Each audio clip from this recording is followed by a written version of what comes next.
Coloca no pescoço. Bom, o nosso amigo Luanzinho, nosso amigo Luan me convidou a fazer um dev aí, um tema aberto. Aí eu escolhi para falar sobre sustentabilidade, porque no meu dia a dia eu tento seguir algumas coisas, algumas práticas sustentáveis. E aí, quando a gente pensa em sustentabilidade, eu queria fazer uma pergunta, voltar uma pergunta para vocês. O que vem na cabeça de vocês quando o tema é sustentabilidade?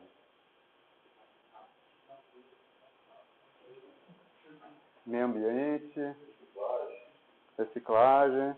Coisas que vão se manter, sem ter muito, tipo, ficar alguma coisa. Sem agredir, Legal. A conotação mais comum do termo, né, sustentabilidade, sempre remete à natureza, a ser sustentável para com a natureza, para com o nosso planeta. Pode passar. E aí eu coloquei uma definição de dicionário aqui, que é característica ou condição em um processo ou em um sistema que permita a permanência em um certo nível de alguma coisa por um determinado período de tempo. Então, quando a gente fala em sustentabilidade dos recursos naturais, qual que é a medida certa, qual que é o consumo certo para que a gente tenha aquele recurso por um longo período de tempo, para que a gente aproveite, para que os nossos netos aproveitem, para que as outras gerações aproveitem. Pode passar. E aí tem algumas coisas que vão completamente contra o conceito de sustentabilidade. E aí eu coloquei alguma delas aqui. Consumismo. Consumismo é uma coisa que vai completamente na contramão de sustentabilidade, porque os processos industriais hoje em dia, eles são muito custosos para a natureza. Tem poucas empresas que são reconhecidas como empresas sustentáveis, porque não usam energia sustentável, o processo de descarte do material envolvido na produção das suas coisas não é sustentável. E o consumismo, você acaba exigindo que essas empresas, que são muitas, produzam mais coisas de forma desnecessária para você aí obter um prazer que normalmente é um prazer de curto período de tempo, de satisfação. E só nessa fotinha aqui da mulherzinha com essa sacola, olha a quantidade de lixo que vai gerar essa tarde de compras que ela fez. Desperdício é uma outra prática que vai totalmente na contramão da sustentabilidade. Quando a gente fala em desperdício, quer dizer que quando a gente pratica o desperdício de alguma forma, quer dizer que a gente está desperdiçando não só aquele material específico, a gente pode estar falando de água, de papel, mas a gente está desperdiçando toda a cadeia de produção que foi necessária para construir, ou para desenvolver, ou para fazer com que aquilo chegasse na sua casa, para que aquilo chegasse no seu consumo. Então, toda essa cadeia a gente está jogando fora também. E aí aqui um exemplo básico, o desperdício de água. Para a gente ter água tratada na nossa torneira, tem um longo processo de tratamento que é custoso, gera resíduo, que é o lixo que é tirado da água. Esse lixo tem que ser descartado em algum lugar que não faça mal para nenhum outro, que não contamine um rio, não contamine um solo produtivo ou coisa que o valha. E todo o custo que está embutido na transmissão da água até a sua casa. Transmissão não, no transporte da água até a sua casa. Então, a Sabesp lá, as operadoras de água, elas têm um custo energético para fazer a água chegar até a sua casa. Então, quando você desperdiça a água, você está jogando toda essa cadeia fora. E a gente pode falar de individualismo também, que é uma prática que não é nada sustentável. Quando a gente pensa com cabeça unitária de um indivíduo só, por exemplo, o cara que se desloca para o trabalho, e aí ele entra no carro dele sozinho, o carro tem 4 ocupantes, tem 4, 5 lugares, ele vai lá, entra no carro dele sozinho, vai até o trabalho, ocupa o espaço na via, polui a via, ocupa o espaço no estacionamento. Para tudo isso, toda essa cadeia, o carro por si só tem uma cadeia de produção que não é nada sustentável, então envolve alguns materiais ali que no processo de fabricação do próprio carro emitem muito gás carbônico, tem muito componente de petróleo ali nos componentes do carro. Então, quando a gente pensa em carro para ir para o trabalho, isso é uma prática não sustentável, porque tem toda uma cadeia por trás que agride a natureza de alguma forma. E quando você pensa em transporte público, por exemplo, pode trocar. Quando você pensa em transporte público, quando você vai para o lado coletivo, você acaba minimizando esse custo, né, do carro, do individualismo. O carro é só um exemplo. E todos os malefícios que isso traz para a natureza. E aí aqui eu coloquei alguns pontos de sim, quando a gente pensa em sustentabilidade, o que é legal. Reciclagem é uma prática muito nobre e quem se preocupa no seu dia a dia com reciclagem está fazendo muito bem de uma forma geral para o planeta, porque tudo aquilo que eu falei de cadeia de produção, quando você pensa em reciclagem, você corta muitas daquelas etapas. A reciclagem economiza, de forma geral, economiza energia dos processos de produção, minimiza rejeito na produção daquele material, minimiza você ter que extrair dos recursos naturais mais matéria-prima para produzir uma determinada coisa. Então, uma prática que está junto aí com reciclagem. E aí eu coloquei algumas imagens ali. A bicicleta é um contraponto do carro. Quem tem possibilidade de se deslocar de bicicleta é uma prática super sustentável. Assim como essa cadeira aqui feita de fibra natural é uma prática sustentável porque a fibra que compõe essa madeira, essa cadeira, é uma coisa que se recicla, é uma fibra natural. Então, existe uma cadeia de produção positiva, um extrativismo positivo que tira uma fibra dessa para construir uma cadeira dessa, por exemplo, ao invés de uma cadeira de plástico que é derivado de petróleo. Aí falamos do carro na garagem e a economia, que tem tudo a ver com o desperdício no outro slide. Quando a gente comenta de sustentabilidade, o ideal é que a gente traga uma certa consciência para as pessoas, para que no dia a dia delas, baseado nessa consciência do que tem coisas que a gente faz que, eu não sabia que isso aqui é mega nocivo. Coisas que a gente poderia fazer também, eu não sabia que isso daqui é legal. Isso aqui, na cadeia de produção, de alguma forma, isso daqui tem um benefício para a natureza, para o meio ambiente. Então, eu separei algumas coisas aqui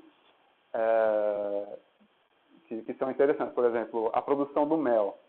Quem produz mel, o apicultor lá que cria abelha, com o objetivo de extrair mel dela, o apiário dele lá, ele tem que ficar numa região de mata, uma região de floresta, uma região que tem flora, que tem flor para a abelha ir lá e coletar o néctar e produzir o mel. Esse processo, então, é muito interessante para toda a comunidade de criação de abelha, de produtora de mel, que as florestas e a mata esteja lá para conseguir, para a atividade econômica dele, seguir adiante. Então, o consumo de mel é uma prática bacana, que toda a cadeia de produção, de uma forma positiva, melhora aí, traz a conservação de áreas verdes, conservação de mata, conservação de floresta. Porque os próprios apicultores ali vão entrar numa briga se alguém quiser excluir alguma região de mata que está dentro das fronteiras ali que ele usa para produzir o mel dele. Então, a comunidade ali de produtora de mel vai entrar na briga se alguém quiser desmatar uma área que está ali próxima da produção dele. O açaí é a mesma coisa. O fruto do açaí, ele é extraído lá na zona norte do nosso país e ele naturalmente dá em áreas de beirada de rio.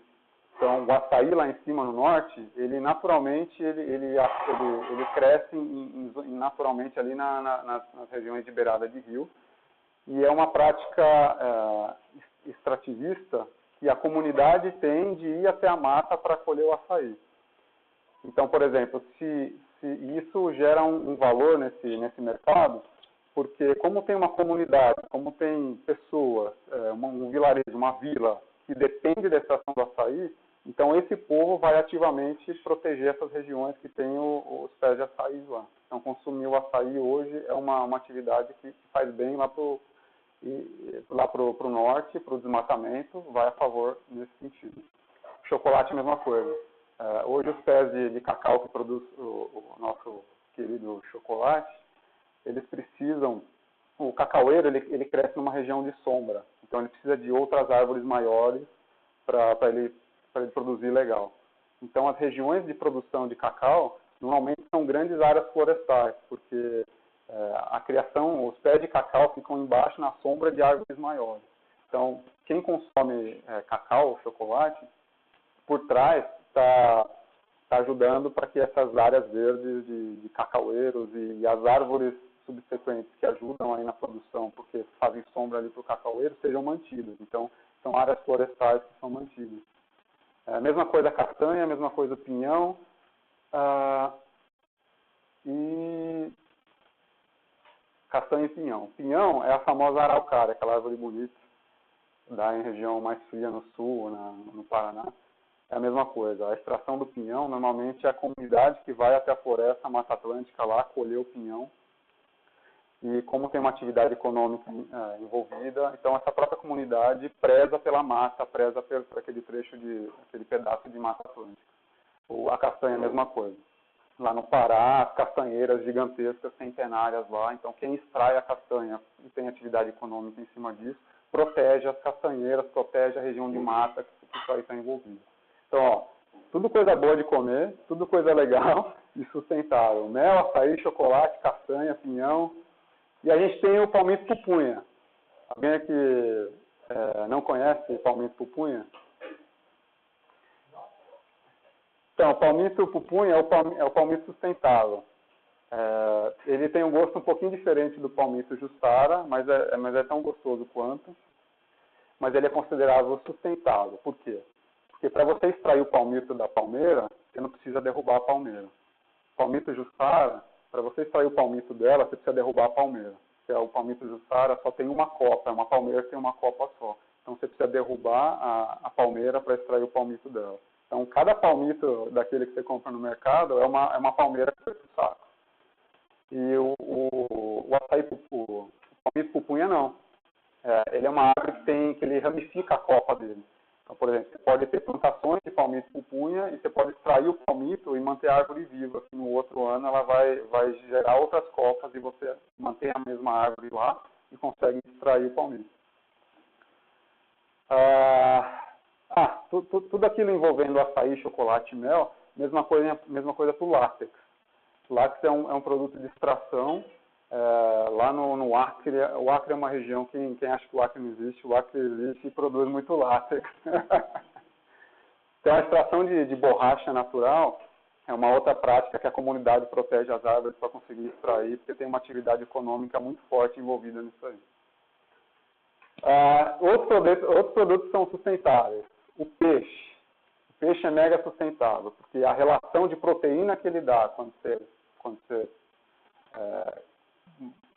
você pega ele para consumo, a relação de proteína que ele gera versus a ração que ele consome é muito maior, por exemplo, do que a relação que a carne vermelha, a carne bovina dá. Então, com pequenas áreas de produção e com pouca quantidade de ração, por exemplo, você consegue produzir muita proteína proveniente do peixe. Então, o peixe é considerado sustentável por conta disso.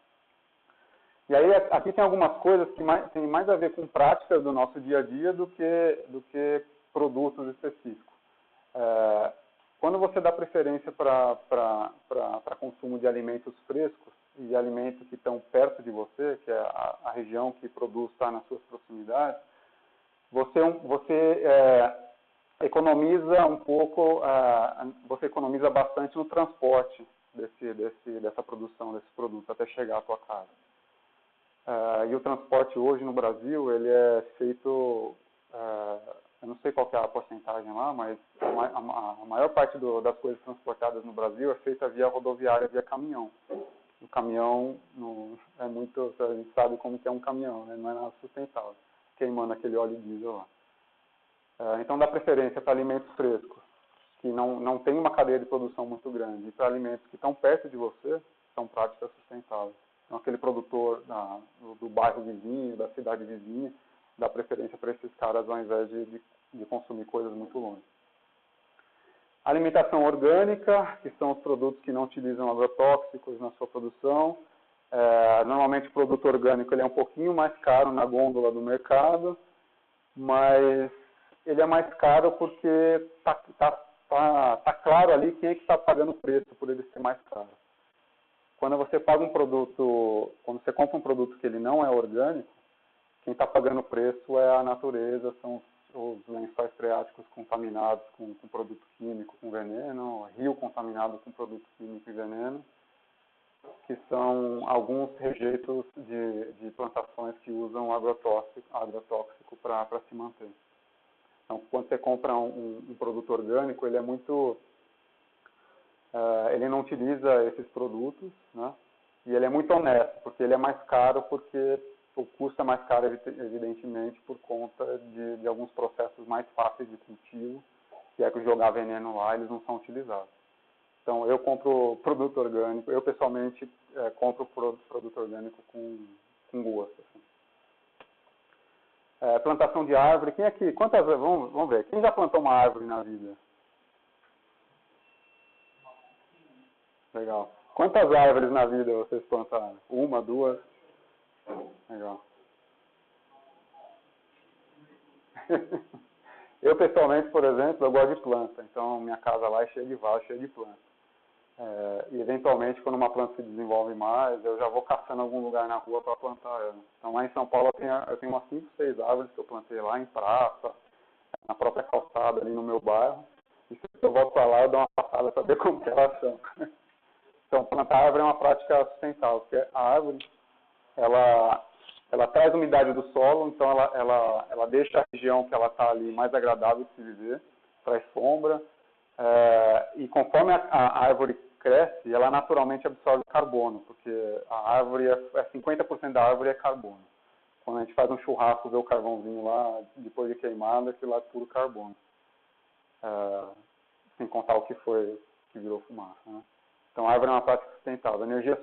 Energia renovável também é uma coisa bacana. Quem tem carro a álcool, por exemplo, o álcool é considerado, tirando o elétrico, né, um dos melhores combustíveis para o carro, porque a produção, ela se compensa com a emissão de carbono que a queima do álcool produz. Então, energias renováveis, sempre pensando em energia renovável. E aqui algumas coisas que são completamente contra-sustentáveis. Comer carne vermelha. A produção, a pecuária, aí, a produção de boi, né, para a área de corte, ela é responsável por 61% da emissão de metano no nosso país. Só a produção, só a criação de boi. O boi, naturalmente, quando ele come, ele rumina, e o processo de ruminação é um processo que envolve fermentação. Então, a fermentação do boi comendo lá, gera metano. Então, só do fato do boi existir, ele gera gás carbônico saindo pela boca e quem dirá saindo por trás. Né? E hoje a população bovina brasileira gira em torno de 210 milhões de cabeças de gado. Então é boi pra caramba ruminando, gerando metano. E sem falar do próprio animal, as áreas necessárias para você ter uma produção, ter uma criação de boi, a prática mais comum é você devastar uma grande área para gerar pasto para o boi. Então, só o fato de você devastar uma grande área, você está cortando 1 zilhão de árvores ali. Árvore que no processo de crescimento absorve carbono, vai a favor do efeito estufa. Só para a produção dele você precisa de muita área, muito desmatamento. Sem dizer que o bichinho, por conta só, já emite metano, que é um gás do efeito estufa.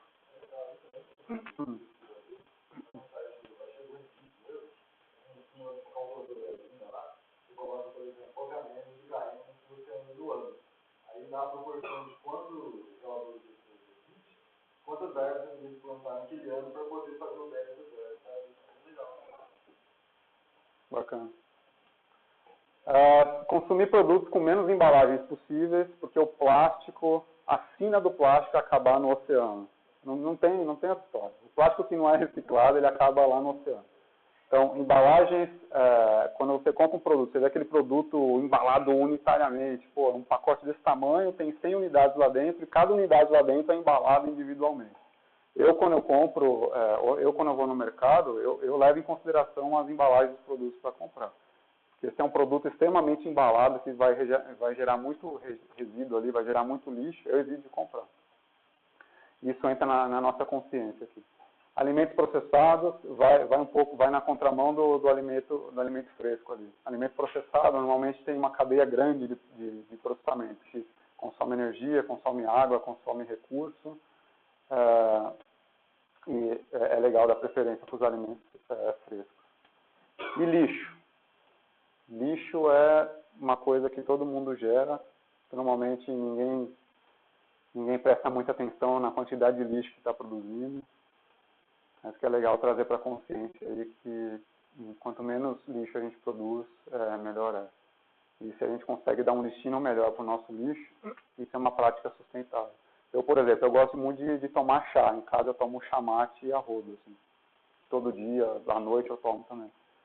E o chá mate, quando você faz o chá, fica aquele resíduo do chá. Que você poderia muito bem bater ali no lixo e deixar o caminhão levar.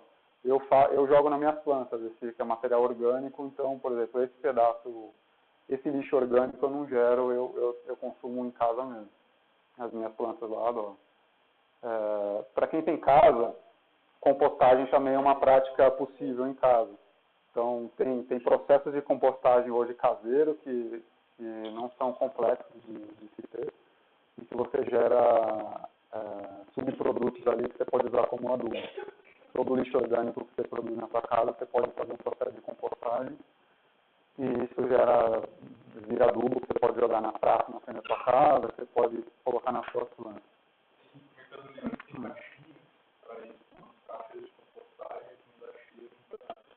Legal. Legal. Isso você... Uhum. Isso, perfeito.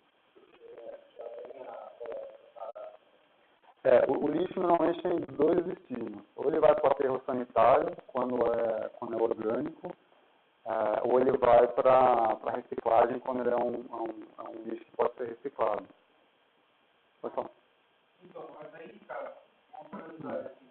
No final das contas, você tem que separar o fato de que você vai fazer até o tubo.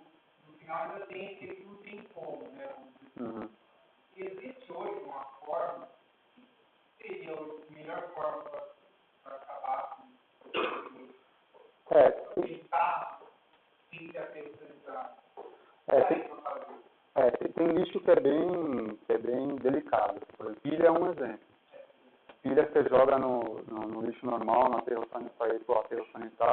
Quando a gente fala de aterro sanitário, a gente está falando do suprassumo do destino do lixo orgânico. Mas a quantidade de aterro sanitário mesmo, que tem uma camada embaixo do aterro sanitário que isola o aterro sanitário para aquele churume lá não atingir o lençol freático e tal, que gera gás natural, por exemplo, tem aterro sanitário, que se é construído da forma correta, ele gera gás natural. Então, ele gera um gás ali que pode ser consumido. Tá? Mas a grande maioria dos aterros sanitários brasileiros, eles não são de fato aterros sanitários. É um lixão. Joga as coisas lá. E quando você joga pilha, por exemplo, tem grande chance da sua pilha chegar num lixão desse, e pilha tem um material muito pesado, tá? Que é altamente contaminante. E se você joga num lixo normal, se você der sorte, ele vai para o aterro sanitário e vai ficar isolado lá. Mas que ainda não é o fim dele. Ele não vai virar gás, né? Não vai se decompor, ele vai ficar lá aquele resíduo. Mas se você der azar, que não falando no Brasil é o que vai acontecer com mais certeza, ele vai para um lixão. E aí ele vai contaminar quimicamente com metais pesados, por exemplo, a um lençol freático. E os problemas podem ser maiores. Então esse tipo de lixo, ele tem alguns destinos... tem um destino mais certo, assim como o componente eletrônico também tem. Então tem empresas especializadas, vira e mexe você vê um pilha da vida, coisa que vale, e tem empresas especializadas que fazem reciclagem de placa eletrônica e tal, que também tem alguns componentes que são contaminantes. Mas a maior consciência aqui é a gente trazer para dentro da gente que o lixo que a gente produz é responsabilidade nossa. A gente tem que pensar no destino que a gente dá no nosso lixo. A gente comprou, a gente adquiriu, a gente gerou lixo, então a responsabilidade nossa é dar o destino certo para ele. Em pleno século XXI, ano 2018, eu fico abismado porque eu ainda vejo gente abrindo a janela do carro e jogando papel de bala na rua, jogando garrafa plástica.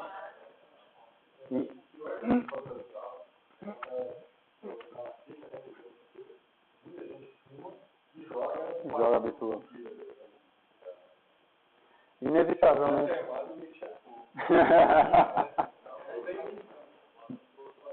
Mete bala mesmo.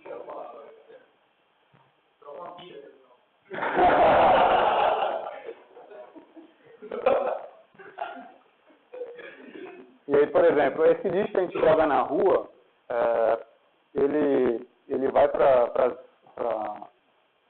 vai pro... Eu esqueci o nome agora. Ele vai pro bueiro lá, tem um nome certo, que é pra via pluvial. Acho que é isso, né? Vai para as galerias pluviais, e as galerias pluviais, que, capta água de chuva e tal. Quando esse lixo vai para lá, essa água não é tratada, essa água vai direto para o rio, essa água vai direto para o mar. Então, o fim serve para plástico, papel que você joga na rua. Quando chover, ela vai parar no mar. E hoje tem uma região gigantesca no mar, que é quase uma ilha de plástico, que é nojento, assim. A maioria do plástico do mundo meio que se concentra ali naquela região. Não sei se é uma praia grande.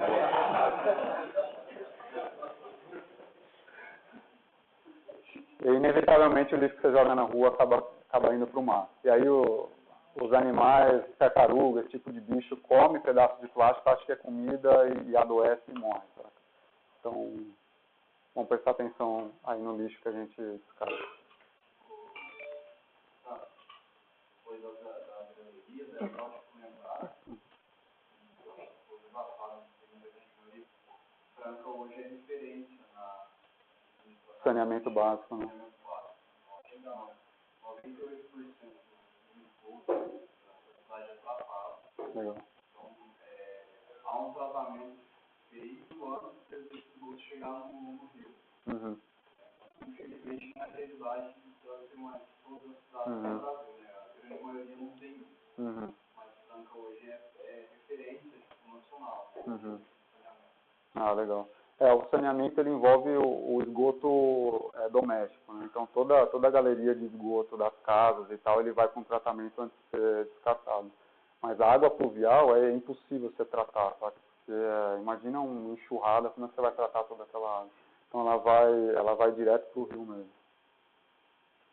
E aí a gente tem alguns vilões aí que a gente às vezes não sabe, mas que emitem muito CO2, muito gás carbônico. A produção de ferro é um deles. Por isso que aquele processo de reciclagem de ferro é muito positivo. Porque o processo de produção de ferro, ele libera muito gás carbônico. O ferro na natureza ele é encontrado no estado de ferrugem, de óxido de ferro. E para você transformar esse óxido de ferro em ferro para a indústria siderúrgica, inclusive a indústria siderúrgica que faz esse processo, precisa de carvão e queima de carvão, porque o carvão e o monóxido de carbono ali reage com o ferro e libera CO2 na produção e o subproduto é o ferro limpo sem o óxido. Então a produção de ferro emite toneladas e toneladas de gás carbônico na atmosfera. O calcário, por exemplo, a produção de cimento.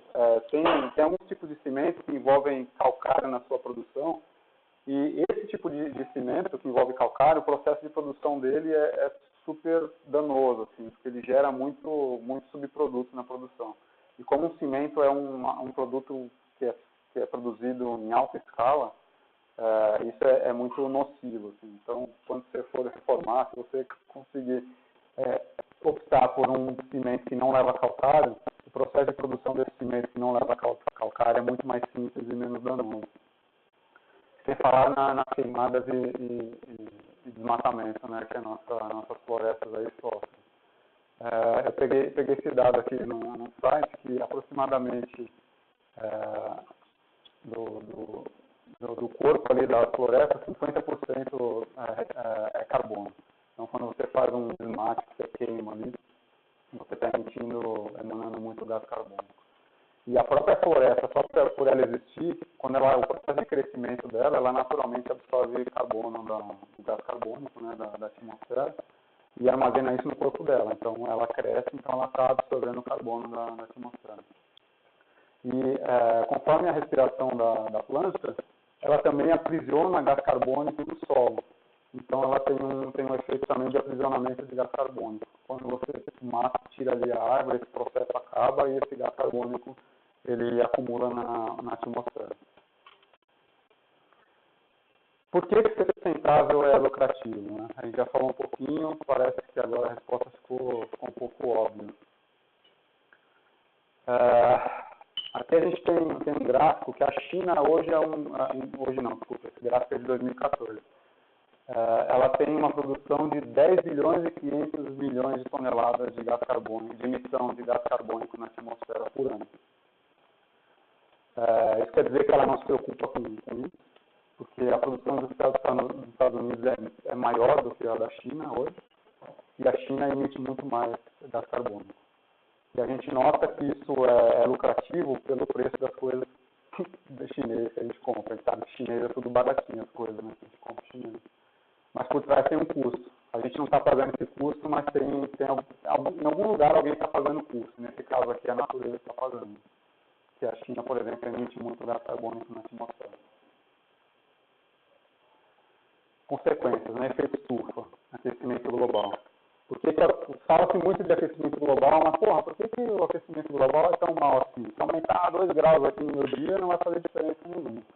Mas a gente está falando de aumento de temperatura média do planeta. A gente fala de temperatura média, quer dizer que as mais altas temperaturas vão ser mais altas ainda e as mais baixas ainda. Os extremos são exercitados aqui quando a gente fala de aquecimento global. E quando a gente tem uma graduação maior de temperatura, a gente tem uma capacidade limitada de adaptação dos seres vivos que habitam esse planeta, capacidade de adaptação muito inferior à velocidade que a temperatura sobe. Então, hoje a gente tem corais que são extremamente sensíveis à variação de 2 graus de temperatura. Se ele tiver 18 graus, ele está legal, se ele tiver 20 graus, ele morre, por exemplo. E, entre outros milhões de outras tantas consequências que essa graduação causa. Processos de desertificação, aumento na intensidade dos fenômenos naturais. Eu tenho um livro que eu decidi trazer, quando eu cheguei aqui, eu cortei a cabeça do café e esqueci o livro. Eu tenho um livro que chama 6 Degrees, que ele é graduação a graduação de aumento de temperatura média do planeta, ele vai dizendo quais seriam as consequências. Então, se o planeta aumentar 2 graus centígrados médio, quais seriam as consequências?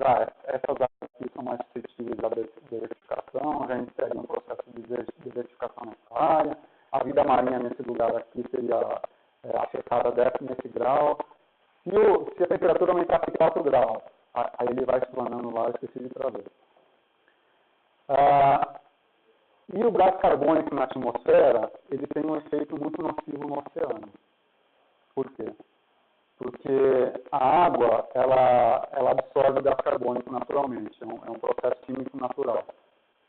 E quando a água absorve o gás carbônico, o resultado disso é um ácido chamado ácido carbônico.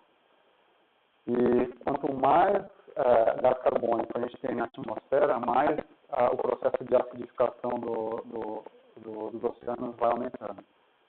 O que isso implica?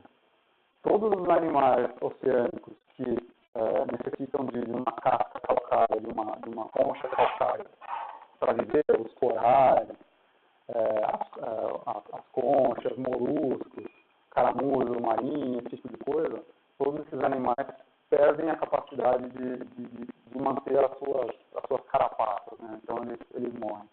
Isso a gente está falando num âmbito global. E toda a cadeia alimentar é impactada por conta disso. Se a cadeia alimentar é impactada por conta disso, no final das contas, a gente está aí no topo, vai sofrer consequências, porque a pesca vai ficar mais difícil, porque o animal que é alimento do peixe está ali sofrendo, então essa consequência acaba chegando na gente. E o plástico ali nos oceanos, que a gente já falou um pouquinho. Sem falar da contaminação, aí o exemplo da pilha, que contamina, aí pode contaminar solo, pode contaminar rio, pode contaminar lago e eventualmente o mar. Todos os processos que não são sustentáveis e todo aquele custo que a China economiza e repassa no preço que a gente paga, mas que de fato tem uma contramão ali que a natureza está pagando, está envolvido o processo de contaminação de rio, lago e solo. Aí a nossa querida China fazendo o trabalho dela. E aqui um processo de efeito estufa, como funciona. É muito simples. A camada, o gás carbônico, o carbono quando está na atmosfera, ele reage como um refletor das ondas da luz infravermelha, que é calor, basicamente. Então, quando a luz ultrapassa a camada ali dele, e uma grande porcentagem da luz solar naturalmente é refletida, e quando ela gera calor na Terra, esse calor não consegue sair por causa dessa camada de carbono, esse calor começa a acumular dentro do planeta. Então, essa camada de carbono, ela acaba funcionando como um grande cobertor para o planeta. Então, o calor vai se acumulando ali e gradativamente a temperatura do planeta vai subindo. E aqui uma imagenzinha do processo de acidificação do oceano. H2O reage com CO2, ou monóxido de carbono, que é CO, e se transforma em ácido carbônico. E aí tem uma organização que chama Carbon Footprint, que calcula o quanto de carbono o teu dia a dia, a tua rotina está gerando por ano, está emitindo por ano. Então é tipo um questionário, é muito interessante fazer isso aqui, eu fiz. E para o meu dia a dia está dizendo que eu por ano produzo 6,9 toneladas de carbono por ano. Só eu que sou meio sustentável, né? Imagina quem não é. Então é legal entrar lá no carbonfootprint.com. É uma enquete super simples, são 5, 6 perguntas, você responde lá e já vem a sua marca, assim, você por ano emite X toneladas de carbono. É isso aí. A gente evoluiu um pouquinho na consciência sobre isso.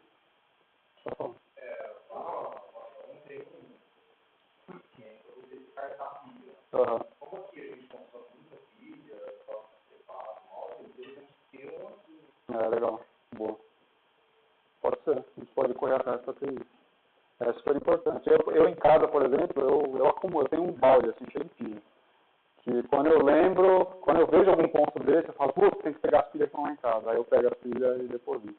Lá em São Paulo, lá no banco onde eu trabalhava, em cada andar tinha um tapa-pilha, que eles falam, né?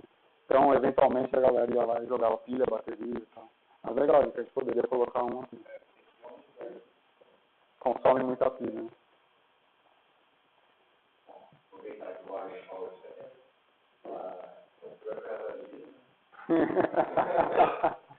Posso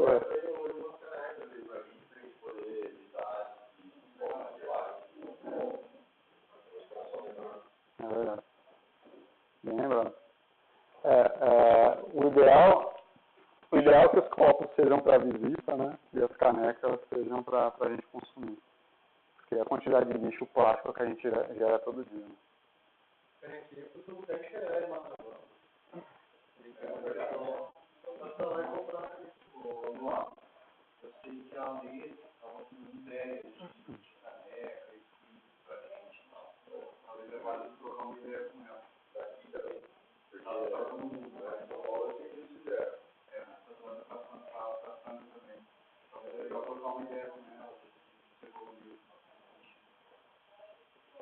Boa. Eu gosto muito de churrasco. Uhum. Você está comendo menos boi. Qual seria a maneira certa de descartar o carvão? Tem que usar o carvão puro. Uhum. Onde carbono ele entra meio que um pouco na parte orgânica, né? Mas eu pessoalmente eu tenho terra lá em casa que eu gosto de planta. Então eu eventualmente quando faço churrasco, eu pego aquelas cinzas lá e jogo junto com a terra, tá? Mas e carvão mesmo? Pedaço de carvão que foi queimado lá, sobrou. É esse mesmo? É tipo, o resto, você faz um churrasco, aí sobrou uns carvãozinhos lá. Joga na terra, tritura e joga na terra. Que é subproduto orgânico aquilo, tá? Então vai super bem.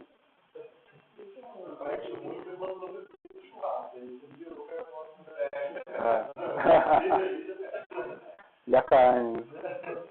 Uma matéria recente que diz que a China, em 2 anos, diminuiu 30% a produção A China está investindo pesado em energia sustentável porque ela se deu conta que a imagem dela está indo para a vala, mas ainda hoje ela emite muito CO2 e muito rio colorido. Porque a China queima muito carvão para produzir energia elétrica e nos processos industriais dela ela queima o carvão puro, o carvão mineral. Tá? Que esse carvão mineral um venenaço, assim, porque ele é muito denso e tem muitos subprodutos que vão para a atmosfera e eventualmente causa aquela nuvem nojenta que cobre Pequim, sabe? Que eventualmente aparece no noticiário aquela nuvem nojenta, assim, que o pessoal tem que sair, não pode sair de casa e quando sai tem que usar máscara, porque é mega nocivo. O Brasil é considerado um país que tem 65% a 70% da energia renovável, porque a maior geração de energia é proveniente de usina hidrelétrica, né, que é considerada uma energia sustentável. E hoje tem 7% da capacidade energética do país é produzida pelas pás eólicas, né, lá no Nordeste. Certo? 7% da produção nacional de energia vem da captação eólica. E a Alemanha é um caso que está se retransformando. Qual que era o número? Acho que era 40% da energia produzida na Alemanha, hoje já é produzida via painéis solares. E eles não são um bom país para explorar isso. O Brasil, por exemplo, acho que são 3 vezes mais potencial de geração de energia solar do que a Alemanha. Mesmo assim, a Alemanha hoje tem acho que é 35%, 40% da energia da Alemanha vem dos painéis solares. Era só carvão mineral. É meio a meio, carvão mineral, nuclear e o solar. O país da Europa rodar assim para cá a condução, né? Vai ter tudo demais, uma indústria de 40, né? Não pode produzir um carro. Já é agora.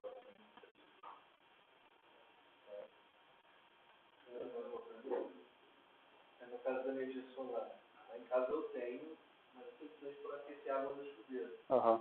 Então aquece a placa aquece a água, e eu uso a água, eu acho muito bom. No caso de você utilizar a energia solar para sustentar uma lâmpada, por exemplo, você precisa armazenar ela numa bateria. Sim. Então não acabaria atrapalhando o processo? Então, boa pergunta. O que eu vou falar aqui agora é o que eu acho, tá? Se no final das contas você dá o descarte certo para a bateria, aí acho que vale, sabe?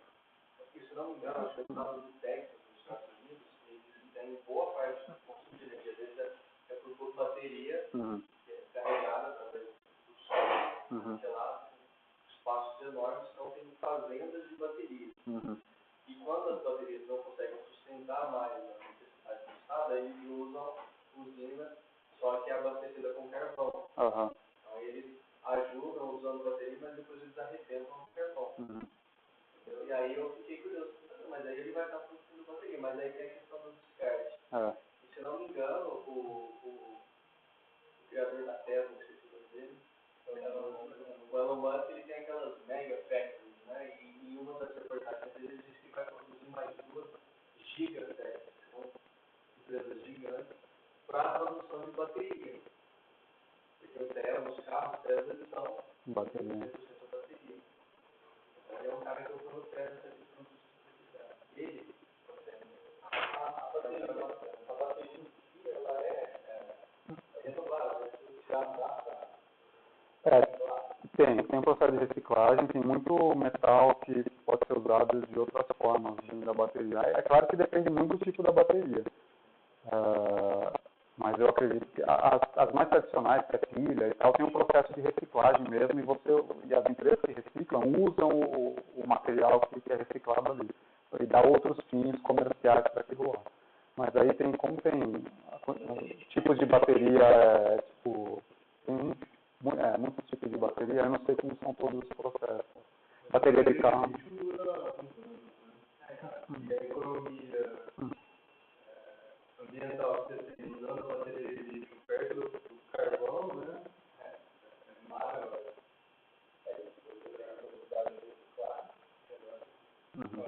A ideia dele é isso, criar uma bateria que mundo e reciclar. Quanto mais tempo durar, você reciclar, usar energia solar ainda, está dando e ele tem dinheiro e tem.